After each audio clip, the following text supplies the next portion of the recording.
Ah, guys, may sasabihin ako sa inyo, magandang balita to. Nagkasahod na kami sa Facebook! Yeah!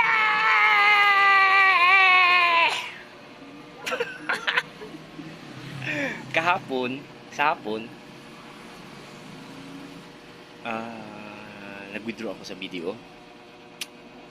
Sa hapon. Tapos, hapon na yata yun, mga alas 5 yata yun. Nag-withdraw ako. Tapos umuwi ako pa nga 5:30, kumain. Tapos,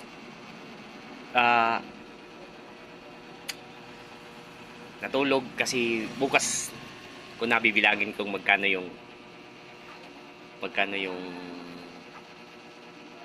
pera.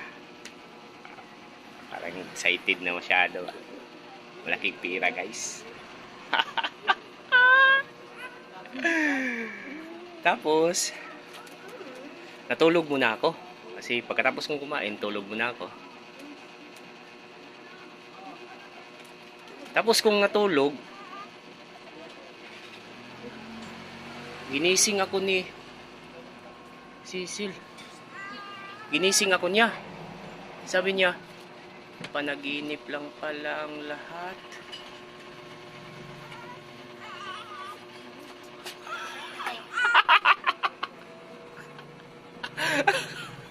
Panaginip lang